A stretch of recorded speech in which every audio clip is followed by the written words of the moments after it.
Labadiena dar kartą.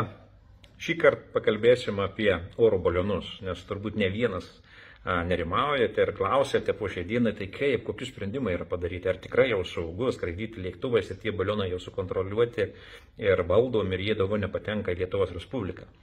Tai tie, kas nežinote, informuoju, kad vakar įvyko specialus slaptas Nacionalinio saugumo gynybos posėdis specialiuose patalpose, kurį aš įsivaizdavau organizuoja Nacionalinio saugumo gynybos komiteto pirmininkas ir jį turėjo būti pakviesti tiek valstybės saugumo departamento atstovai, tiek kariniai žvalgybos, tiek tam tikri specialistai, kurie jau turėjo pateikti ne tik tai analizę patekimo balionų ir kaip valdoma ta grėsmė ir jau pateiktos priemonės, kurios įgyvendina būtent ir užtikrina mūsų saugumą ir jau ko gero tie mūsų civiliniai skrydžiai jau turėjo būti saugus.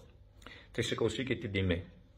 Vakar sužinojom, kad po šiai dienai, tai yra iki šiandien, dar nieks nepadaryta. Kai išklausėm vidaus reikalų ministerijos atstovus, viceministras kalbėjo panašiai, mes buvom pasibaisėję. Jie dar po šiai dienai kuičiasi įstatyminiai bazai, kokias instrukcijas pakeisti, ką kodeksuose padaryti, kad kovoti su kontrabanda ir panašiai. Ir apsimetė, kad apie tai, kad civilinė aviacija kelia grėsmę čia ir dabar, ar ne? Kontrabandą savame suprantama reikia kovoti, bet dabar kokios sprendimai padaryti, jie apsimetė, kad nieko nežino ir dar tik galvoja sprendinius. Kai paklausiau asmeniškai, klausykit, o ar jau civilinė aviacija kontaktuoja su mūsų tam tikrom tarnybomis, kurios galėtų joms padėti išvengti tam tikrų nelaimių ir panašiai, žinot, ką sužinojau? Gerai, kad bent jau buvo pakviesti civilinės aviacijos atstovai, kurie atsakingi už skrydžių valdymą Lietuvoje, už apsaugą tam tikrų oro uostų. Sužinojau, kad po šiai dienai civilinė aviacija nieko dar negavus, nei iš vidaus reikalų ministerijos šios pagalbos, nei iš krašto apsaugos ministerijos.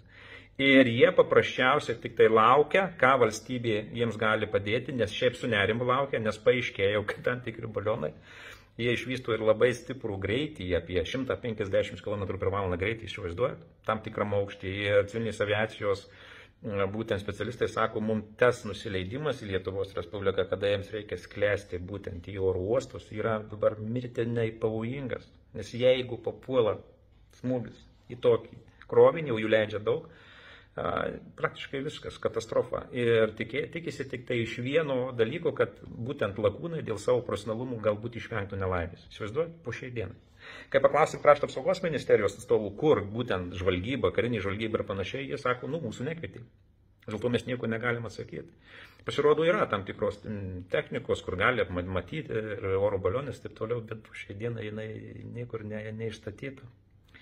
Tai iš ties vakar gavosi fiasko susitikimas, vėl buvom pareikalavę su būtent opozicijos atstovais Nacionalinio saugumo gynybos komitetų nariais netidėliotinių skubių veiksmų, kad civilinė aviacija galėtų bent jau užtikrintai skraidyti į Lietuvos oro uostus, nes jie būtent kai sklendžia palei Baltarusijos sieną.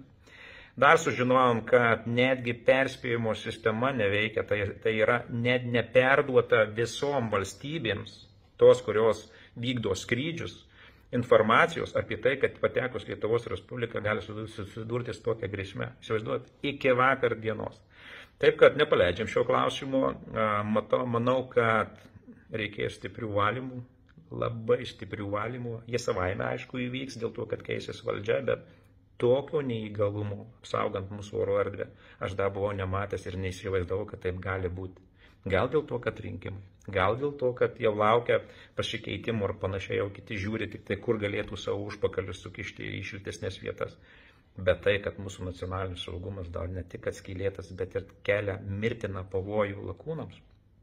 Ir jie akcentuoja, sako, jeigu sklendžiant į 1,200 km aukštį, kada jau leidžiamės atsimuštų į balioną, kurie sklendžia, pasirodo pagavę greitį iki 150 km/h greitį, įsivaizduotas krovinys, kai sklendžia, ir atsimuštų lėktuvas.